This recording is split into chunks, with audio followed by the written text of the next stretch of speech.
Ya, Bismillah. Assalamualaikum warahmatullahi wabarakatuh.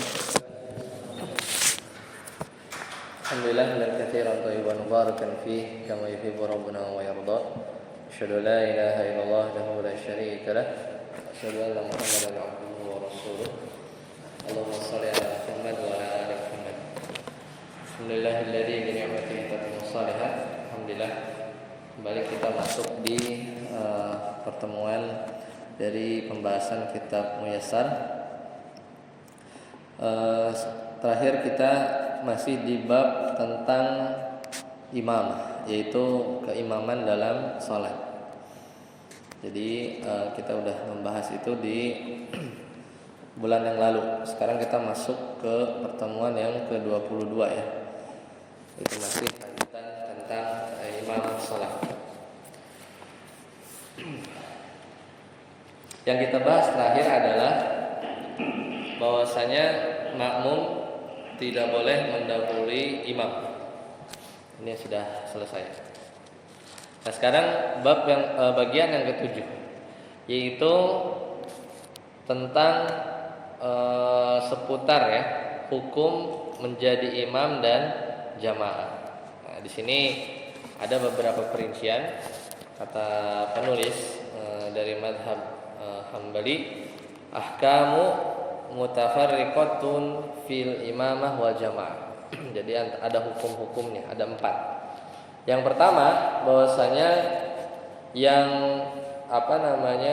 di antara hukum yang berkaitan dengan imam dan jamaah selain yang udah dibahas di bulan yang lalu, yaitu yang pertama istihbabu qarbi ulil ahlam wan naha ya minal imam.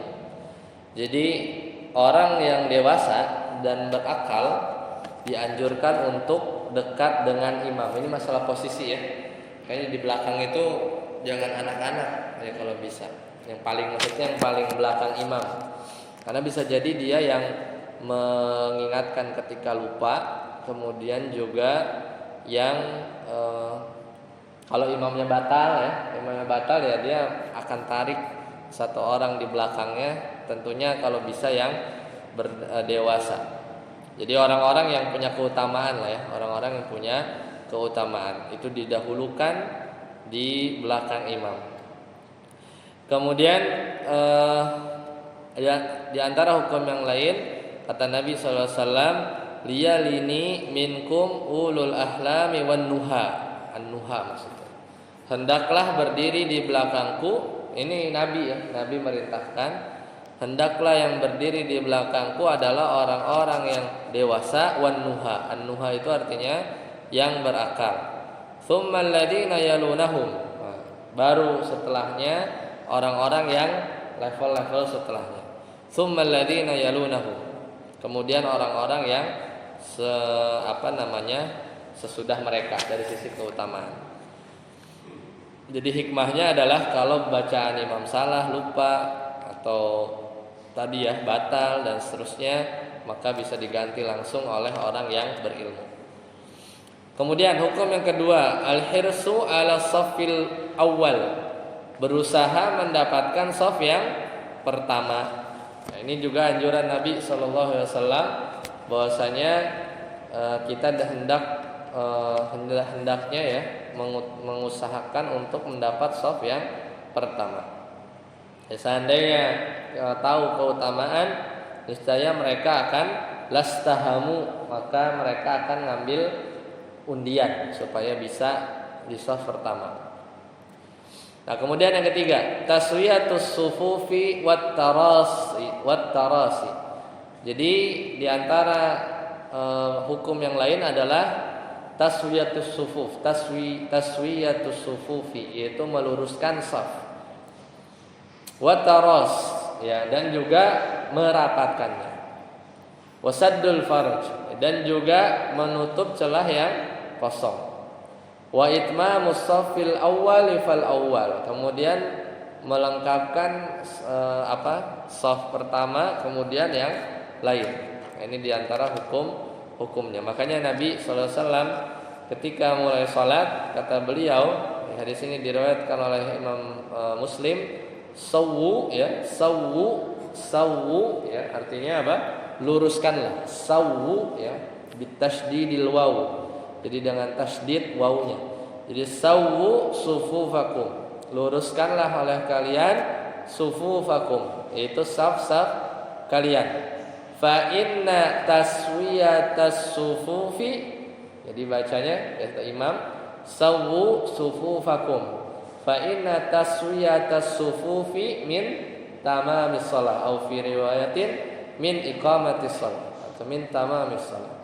Karena lurusnya saf min tamamis shalah adalah bagian dari keutamaan salat.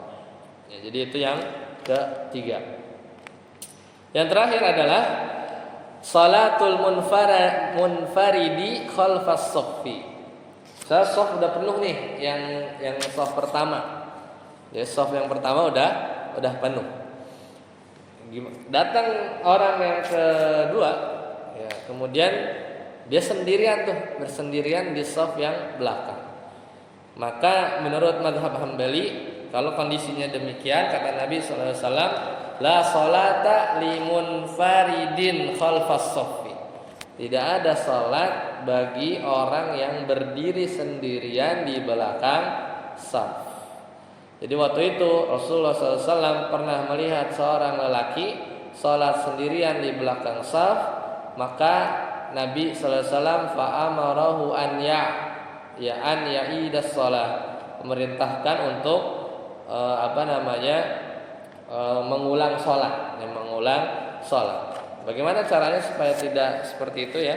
Kalau bisa ya, kalau memang memungkinkan, itu ada adat kawannya ya yang membersamai.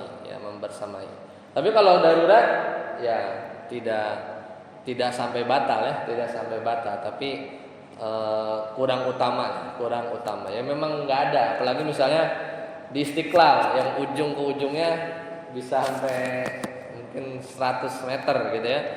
Jadi kan kita posisi tengah, nggak mungkin di paling kanan. Kadang didapati seperti itu ya. Mungkin logikanya itu kanan lebih baik, padahal sebenarnya yang paling dekat imam. Jadi mulai dari tengah. Pas sendirian kan nggak mungkin ya, kecuali ya kita bisa tarik ya. Kalau tarik orang sembarangan, yang ada kita kalau nggak ngerti ya dihajar ya, narik aja gitu ya, temenin saya gitu kan, apa gitu kan kalau nggak ngerti. Tapi kalau ya itu tidak sampai membatalkan. Tapi ya menarik di sini kalau di mazhab Hambali ya, mereka menggunakan ya itu tidak boleh ya, pernah melihat belakang shaf yang sendirian. Tapi di sini tidak dijelaskan ya secara detail, ini mungkin perlu di penjelasan lebih lagi. Nah, jadi caranya ya kalau bisa bareng. Kalau lihat ada orang udah maju ke kanan, mas ini bareng sini tengah, karena sendiri gitu kan. Atau memang yakin bahwa di belakang ada juga tuh yang masih wudu, ya aman. Ya, di belakang masih ada yang wudu, jadi nggak bakal sendirian. Ya. Selesai untuk yang bab salat. Sekarang masuk ke bab ke-9, yaitu al-babut tasi' fi salati ahlil a'dzar, yaitu salat orang yang punya uzur. Apa uzurnya? Misalnya safar, sakit, atau yang lain. Karena kata Allah Ta'ala, la yukallifullahu nafsan illa wus'aha. Allah tidak akan membebani seseorang melainkan sesuai kemampuannya. Maka di sini orang-orang yang uzur, yang pertama yang dibahas adalah sholatul marid. Ya, sholatul marid, yaitu sholatul marid itu adalah sholat orang yang sakit. Bagaimana caranya? Idza amartukum bi amrin fa'tu minhu mastata'tum. Jadi tetap wajib bagi orang yang sakit. Karena kata Nabi SAW, kalau aku memerintahkan sesuatu, fa'tu minhu mastata'tum, maka lakukanlah mastata'tum, yaitu semampu kalian. Barulah ketika di zaman Nabi SAW ada yang tidak bisa sholat secara sempurna, maka kata Nabi kepada Imran bin Husain, waktu itu beliau tidak mampu. Sholli qa'iman, salatlah dengan diri. Fa in lam tastati', tapi kalau enggak mampu fa qa'idan, maka duduk. Fa in lam tastati' fa 'ala janbin, maka kalau enggak mampu maka salat sambil berbaring, ya, sambil berbaring. Ini untuk salatnya orang-orang yang sakit. Meskipun ada mungkin dia bisa berdiri, ya, tapi dia nggak bisa yang duduk di antara dua sujudnya. Maka kalau memang menggunakan kursi pada akhirnya itu ketika takbir bisa berdiri diri. Jadi udah siapin kursi tapi pas takbir kalau masih bisa diri, tapi karena ruku mungkin masih bisa. Cuman pas duduk itu nggak bisa, kaki ngelipet, ya duduk di kursi gitu. Jadi memang yang bisa dilakukan,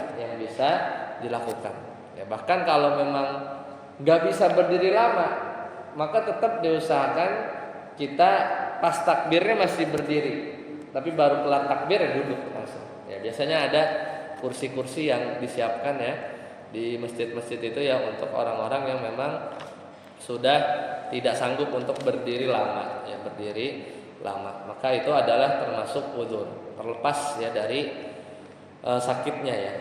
Itu satu. Kemudian yang kedua yaitu adalah sholatnya siapa? Al-mas'alatu tsaniyah, yaitu sholatnya musafir. Maka ini nanti akan masuk beberapa pembahasan. Ya, ini termasuk yang uzur juga. Yang musafir ini sehat tapi ada uzur, itu adalah sholatnya musafir. Maka kita bagi pembahasannya ya. Yang pertama adalah tentang qasr, ya. Fi hukmil qasri, pada sholat atau cara mengqasr. Qasr itu kurangi.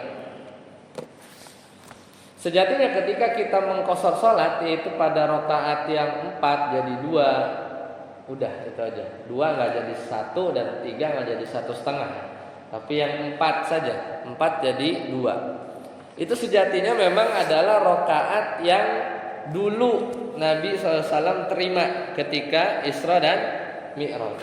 Pernah ada cerita kalau tidak salah ya kisahnya. Jadi aslinya itu asar, zuhur, isya itu 2. Ya, ketika mendapat perintah. Tapi ya 2 itu menjadi hilang ya ketika kondisi sudah aman, ketika di Madinah. Tapi balik lagi jadi 2 ketika safar. Makanya ada hukum qasar ini. Ya, ada hukum qasar ini. Dan ini adalah rukhsah. Dalilnya apa?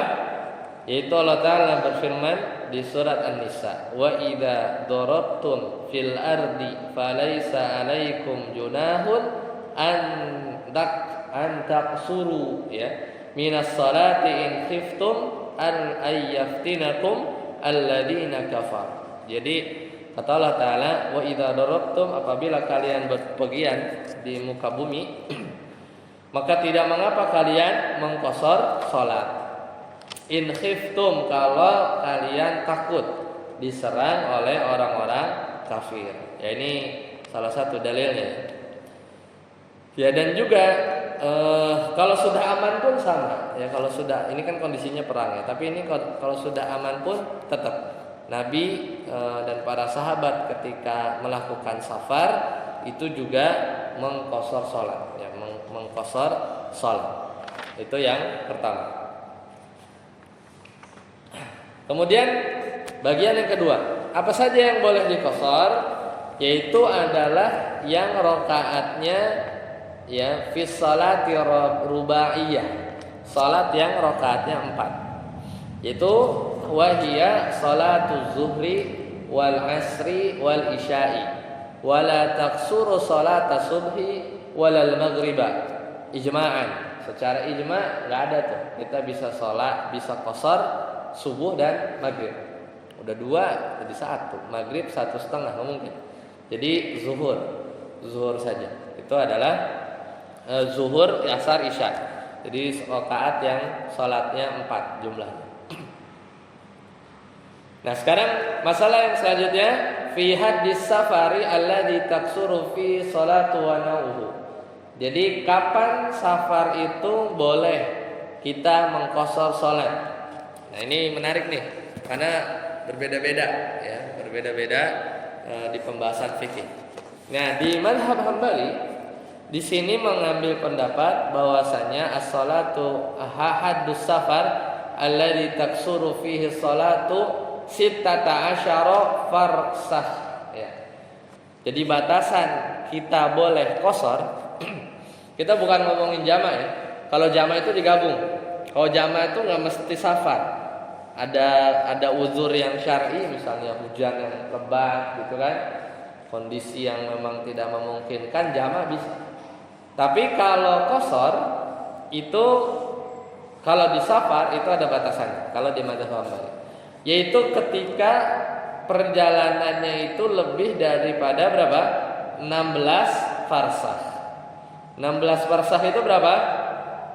Setara dengan 4 burud. Nah, ini satuan-satuan jarak ya di zaman dahulu. Atau kalau kita konversi itu 48 mil atau sekitar 80 km. Ya, jadi kalau dibatasi dengan jarak itu boleh menurut mazhab ya Imam Hambali di sini di fikih muyasar.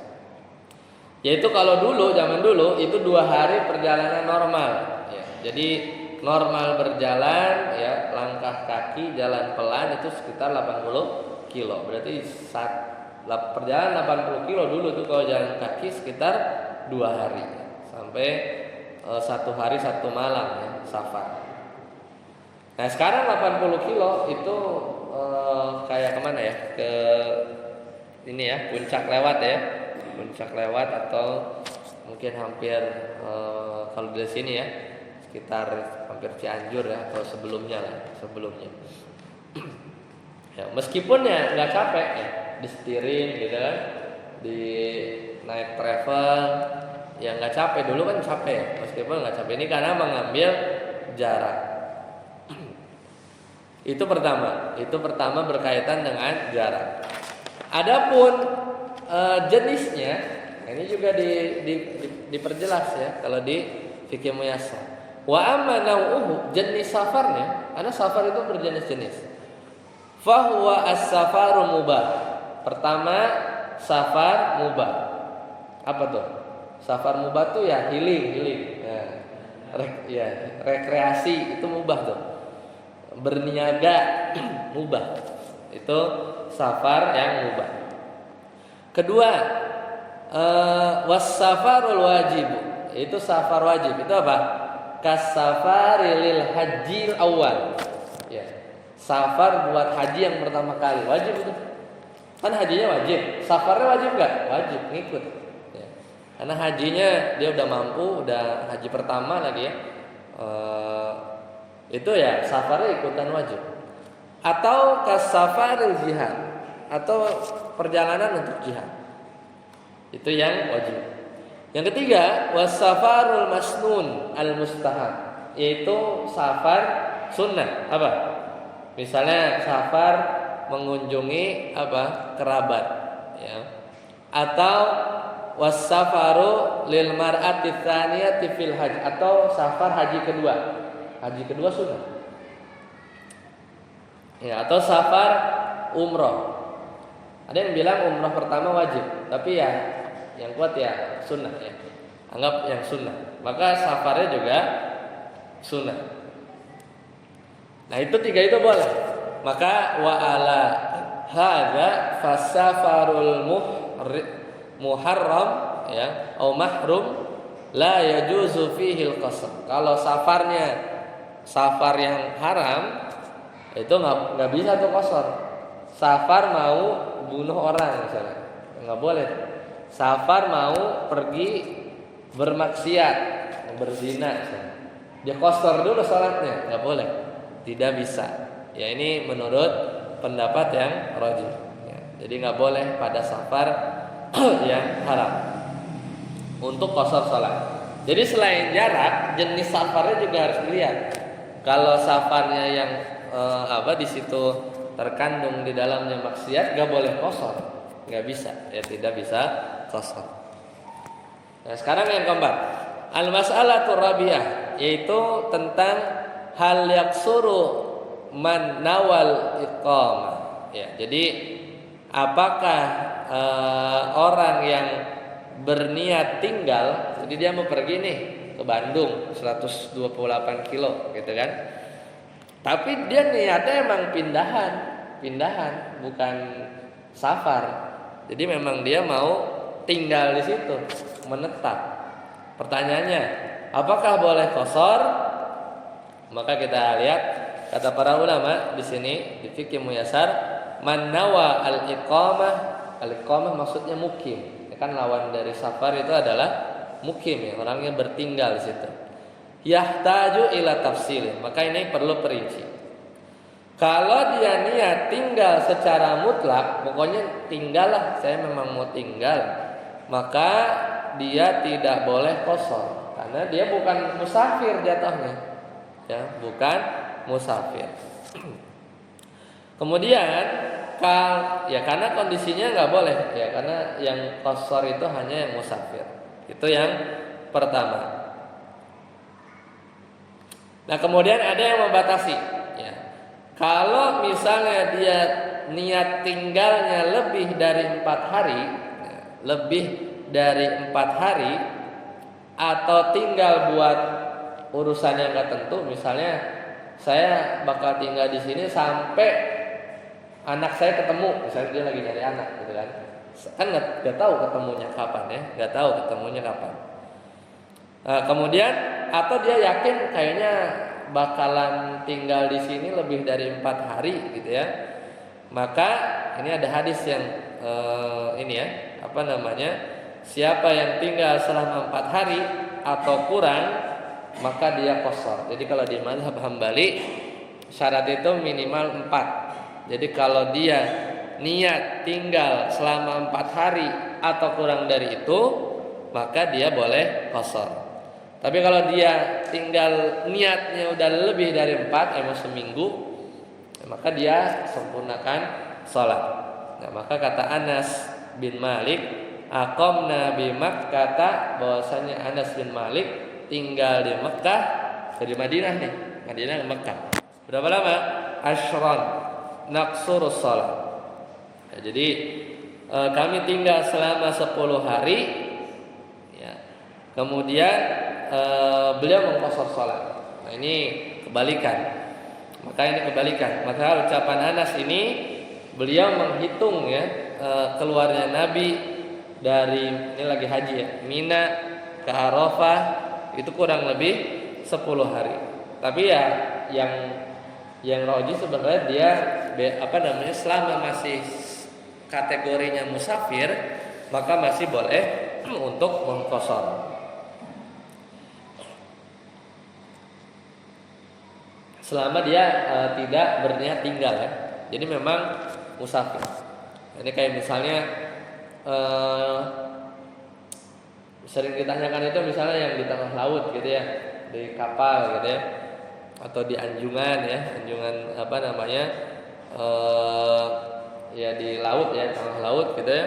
Tapi dia sudah tahu, dia schedule-nya udah ketahuan, kecuali memang yang belum tahu sampai kapan, itu masih bisa qasar. Ya tapi umumnya kadang ya ada dua juga tuh ya. Ada yang memang udah rutin gitu ya. Ya udah sholat jamaah aja di situ. Udah full aja gitu ya. Karena udah kayak rumah kedua gitu ya. Tapi kayak orang-orang yang baru berkunjung gitu ya, kadang ya dia sholat sendiri gitu ya. Ya tergantung dia melihat seperti apa. Tapi selama dia musafir, ya maka dia masih bisa untuk mengqasar sholat. Nah, baru sekarang kita bahas supaya lebih jelas lagi, yaitu yang kelima, yaitu bagaimana keadaan musafir wajib menyempurnakan sholat. Mentang-mentang musafir taunya qasar, enggak. Tapi ada kondisi-kondisi di mana dia statusnya musafir, tapi dia harus sempurnakan sholat. Kapan? Idza tamma biman yashukku fihi hal huwa musafirun au muqimun. Ya, jadi kondisi pertama ya, jika dia atau seorang musafir bermakmum kepada yang mukim. Dia musafir sampai masjid, ya, dia bermakmum kepada orang yang mukim, orang situ, orang ahli apa? Orang asli situ. Ya, orang asli situ. Maka kata Nabi SAW, innama, ya harus diikutin. Yang 4, sholat zuhur gabung, ya, jangan baru 2 rakaat dia salam, beda, enggak. Tapi kata Nabi SAW, innama ju'ilal imamu liyu'tamma bih. Jadi sungguhnya imam itu dijadikan untuk diikuti. Jadi memang ini sunnah dari Nabi SAW. Kalau kita musafir ke kampung, ya pulang kampung nih ya, kan sholat yang imamin orang situ biasanya. Ya udah, kita sholatnya lengkap, ya sholatnya sempurna, ikut imam. Kemudian kondisi kedua, kalau dia musafir, dia bermakmum kepada orang yang ragu. Ini bingung nih. Biasanya di rest area, ya, biasanya di rest area ini bingung. Tapi biasanya kalau sama-sama di rest area, ya musafir juga. Tapi kan bisa aja itu orang yang kerja di situ, orang kerja itu kan rumahnya di belakang rest area kan ada kampung, biasanya ada pintunya ya. Atau imam tetap ya. Nah, kalau kita bermakmum kepada orang yang diragukan apakah dia mukim atau dia musafir, ya maka kalau seorang musafir bermakmum kepada imam sementara dia nggak tahu imamnya itu mukim atau musafir, misalnya di bandara gitu kan, maka gimana? Balik hukum asal, dia wajib menyempurnakan sholat. Kenapa? Karena kalau dia mau qashar harus niat dari awal, harus niat yang pasti. Saya mau qashar sholat. Kita tapi nggak tahu depan ini imamnya mukim atau musafir juga. Nggak boleh ragu-ragu ya. Makanya ini keadaan kedua, kita musafir tetap harus sempurnakan rakaatnya ya. Ini menurut mazhab Hambali. Nah, kemudian yang ketiga, ini kondisi yang ada 5 nih ya, ada 5 kondisi. Idza dzukira sholatu hadara fis safar. Jadi kalau di dalam safar dia ingat sholat yang ditinggalkannya dia saat mukim. Ya, jadi misalnya dia lagi safar, kemudian pas di perjalanan dia ingat dia sholat zuhur di yang pas, misalnya kita mau berangkat ke Bandung, pas udah di kilometer Cipularang ya, udah 90, udah tuh, udah musafir tuh, udah lewat 80 kan. Kemudian dia ingat tadi nih berangkat habis zuhur, tadi sholat zuhur nggak pakai wudu ya, tidak pakai wudu, berarti harus diulang kan, harus diulang sholatnya. Maka pas kita berhentilah di rest area 87 misalnya, 88 yang ada di situ ya. Kemudian kita sholat, maka sholatnya itu sholat zuhurnya tadi 2 apa 4? 2 apa 4? Yang tadi sholat zuhur tapi lupa nggak wudu, kan mau sholat lagi kan, inget dia 2 apa 4? Hah? Kenapa 4? Karena itu sholat yang belum jadi musafir kan, itu sholat belum berangkat kan, ya mentang sholatnya ntar aja tuh 87, jadi sholat zuhurnya 2, enggak, jadi harus sempurna. Karena itu adalah sholat ya yang dia ingat ketika mukim, itu nggak pakai wudu sholatnya, kan nggak sah, harus diulang. Nah ngulangnya di kilometer 87, status musafir dia, tapi sholatnya 4. Karena itu sholat yang pas mukim ya, bukan yang lagi safar. Seperti itu ya. Jadi dalilnya apa? Dalilnya pakai dalil umum. Kata Nabi SAW, man nama, siapa yang tidur an sholatin, kemudian dia sholat atau lupa, fal yusalliha, kan ingatnya di kilometer 87, maka langsung sholat zuhur, tapi sempurna ya, karena itu sholat yang dia tinggalkan pas mukim, bukan sholat yang dia tinggalkan atau sedang safar. Seperti itu. Jadi itu meskipun musafir tadi, kalau berimam ke orang asli situ ya sempurnain. Kita berimam ke orang yang nggak tahu nih di bandara di mana, ya sempurnain. Kecuali memang kita bikin jamaah beda. Atau tadi kita ingat sholat yang lupa ketika mukim, berarti ya kita sempurnakan. Nah itu diantara pembahasan tentang qasar. Nah sekarang kita masuk baru jamak ya, baru tentang jamak.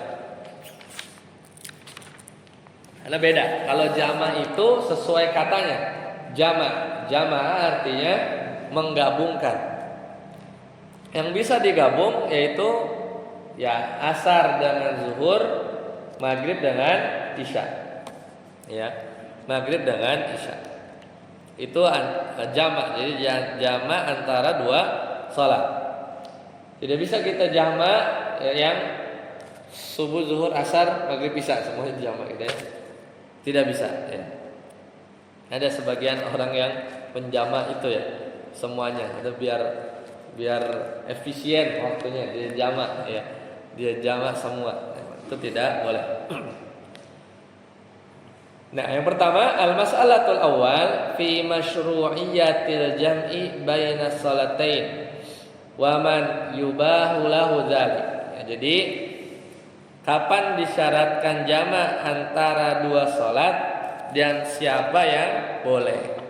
Maka jawabannya Nabi SAW dulu ketika perang Tabuk, ini perang yang agak jauh ya, ke arah Madinah ke atas lagi, berangkat sebelum matahari tergelincir, berarti jam 10-11 gitu ya. Maka beliau salat zuhurnya diakhirkan, digabungkan di waktu asar. Ya, digabung di waktu asar. Dan beliau menjamak zuhur ditarik ke asar karena berangkatnya jam 11, jam 10. Maka itu boleh, Kemudian beliau juga karena perjalanannya jauh ya dari Madinah, Tabuk ini lumayan. Kemudian beliau lanjutkan lagi, yaitu melanjutkan perjalanan. Kemudian beliau sholat seperti tadi, yaitu sholat maghrib dan isya digabung. Nah ini diantara dalilnya. Itu insyaallah dipahami ya. Jadi kalau maghrib, isya dan zuhur, asar. Nah ternyata bukan hanya itu. Ternyata bukan hanya itu saja. Di antara yang boleh dijamak bagi orang yang mukim yaitu orang yang sakit. Kalau dia tidak menjamak maka dia akan kesulitan. Maka itu boleh. Ya orang yang sakit, ya, jadi mungkin ada jadwal operasi ya atau yang lain, maka itu boleh. Itu yang kedua. Jadi safar itu jelas ya. Kemudian yang sakit. Kemudian yang ketiga adalah diantara uzurnya juga adalah ketika takut ya, bencana ya, ada bencana atau safar. Tadi juga sudah ya. Di antara uzur yang membolehkan untuk jamak selain safar dan sakit adalah kata para ulama al-mataru al-kathir, yaitu hujan yang lebat ya, hujan yang lebat yang deras sekali. Mungkin kalau di Timur Tengah itu kalau hujan tuh benar-benar bisa sampai banjir ya.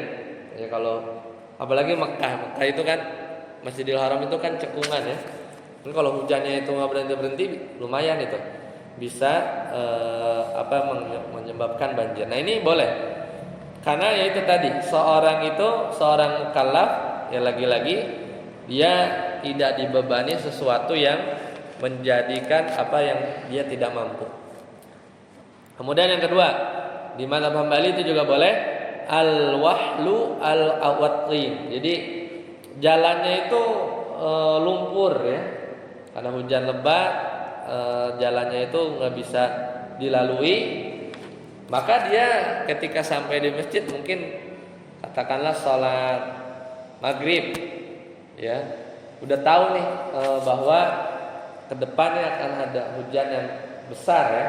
Kalau pulang dia balik ke isya, dia akan sulit ya. Maka dijamak.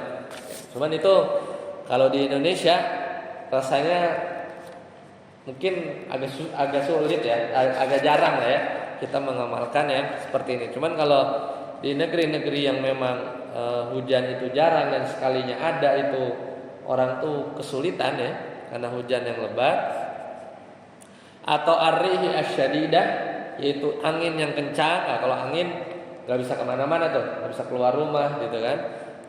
Atau di negeri-negeri yang sudah bisa memprediksi kapan ada badai tertentu ya, nah, itu maka boleh dijamak ya. Tapi kalau di Indonesia relatif lebih aman. Sehujan-hujannya mungkin ya masih bisa pakai payung ya, atau yang lain, atau nunggu gitu ya, selama di masjidnya aman ya, seperti itu.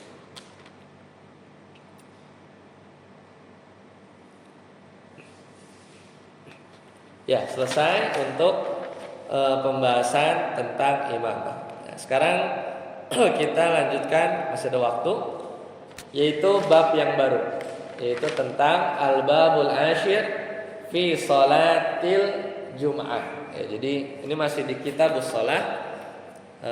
Kita masuk ke salat Jumat. Nanti ada salat khauf ya, dan juga salat Id.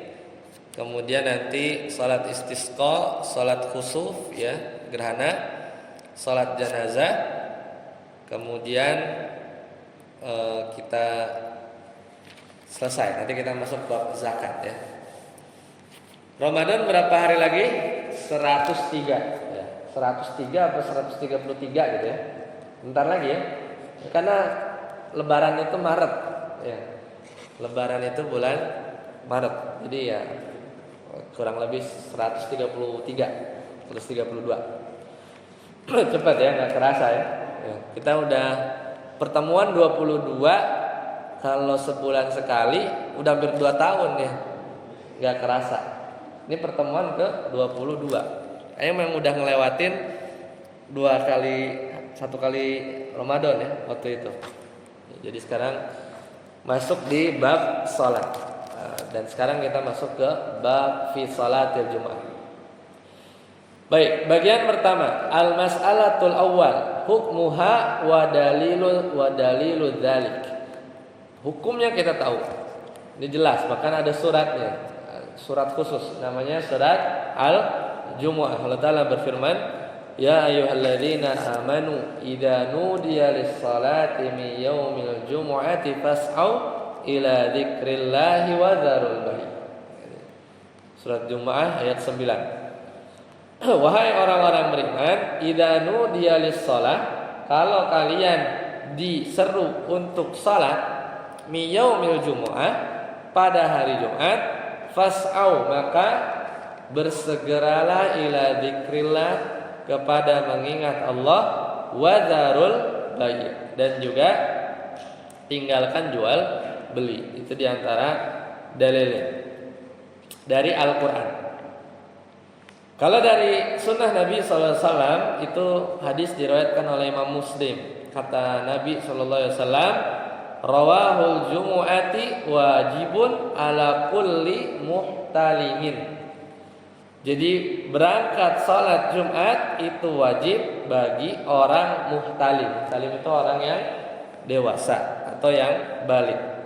Jadi cukup 2 dalil disyariatkannya salat Jumat. Dan orang yang salat Jumat itu gugur padanya salat zuhur.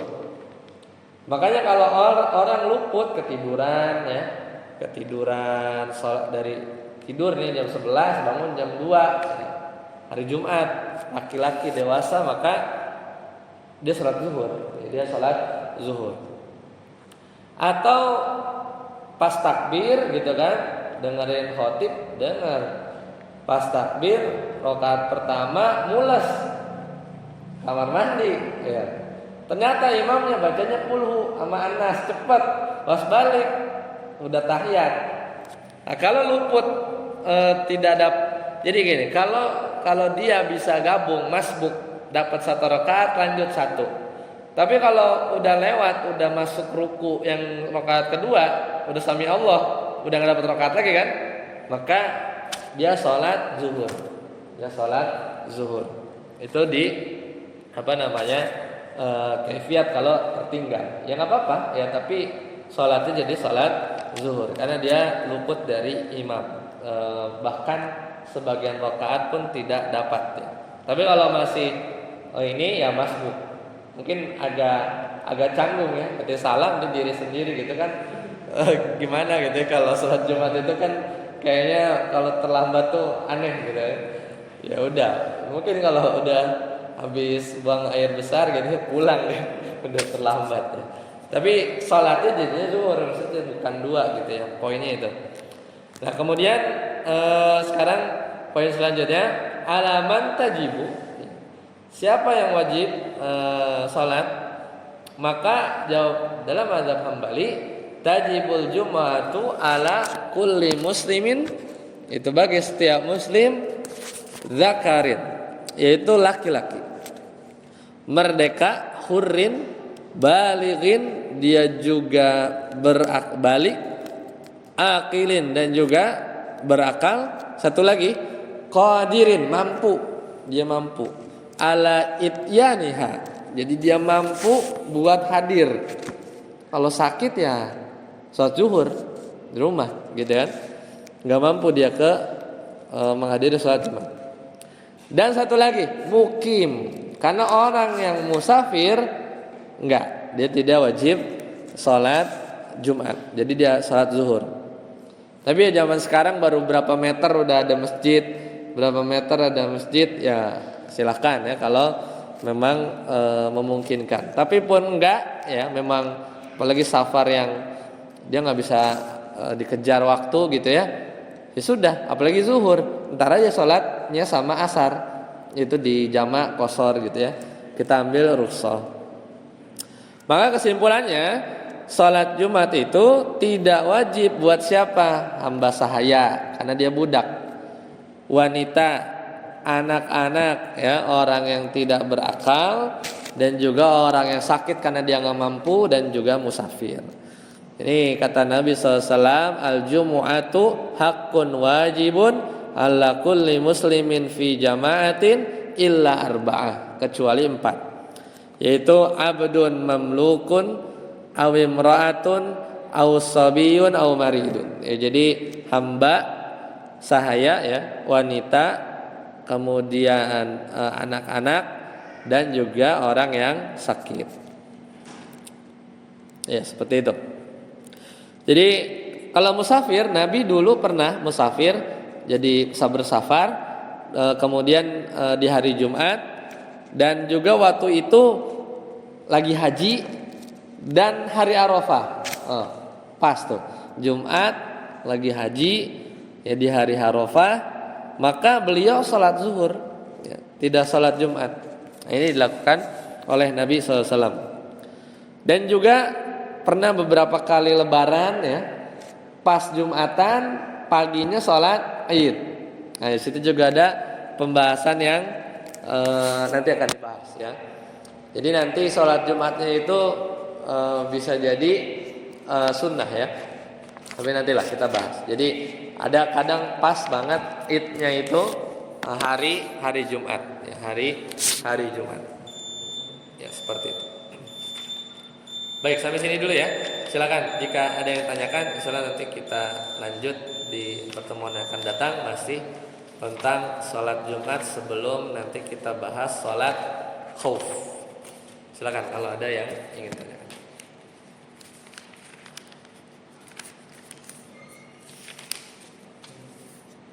Ya, silakan.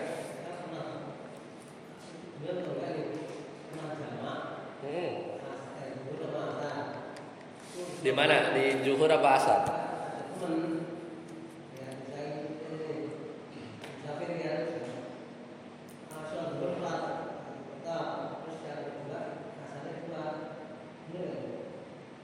Ya secara yang sholatnya musafir juga, imam dan makmum.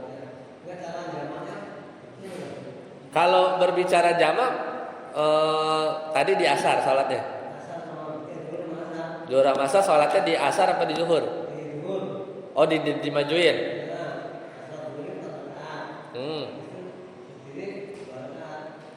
Posisi udah mulai safar apa baru mau berangkat? Sebelum. Ya kalau udah jalan. Udah jalan ya boleh aja. Itu kalau ngomongin jamak ya boleh. Ya kalau misalnya memang nanti diperkirakan asar masih terus di jalan, jamak ya. Nah, cuman ya tadi zuhurnya kenapa disempurnakan? Walau alam karena dengan alasan apa? Tapi asarnya dikosor.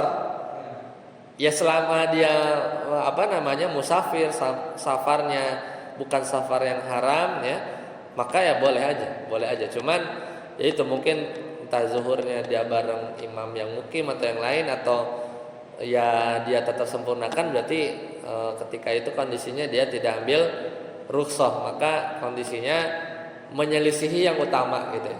Yang utamanya ya dikosor juga gitu ya, kalau bisa gitu ya. Kalau memang posisi udah jalan ya, kemudian dia berhenti di rest area ya, kemudian dia prediksi ke depan itu kan terus ya, dia nggak akan terus di asarnya gitu ya, nggak masalah ya. Atau yaitu kesempatan cuman di situ, ya udah asar dia tarik gitu ya.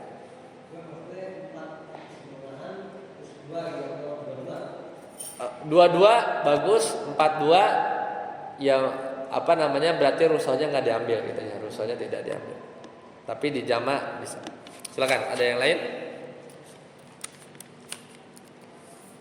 Baik, kalau tidak ada, terima kasih ya atas atensinya. Sekarang kita tutup. Subhanakallahumma wa bihamdika, asyhadu an la ilaha illa anta, astaghfiruka wa atubu ilaik. Assalamualaikum warahmatullahi wabarakatuh.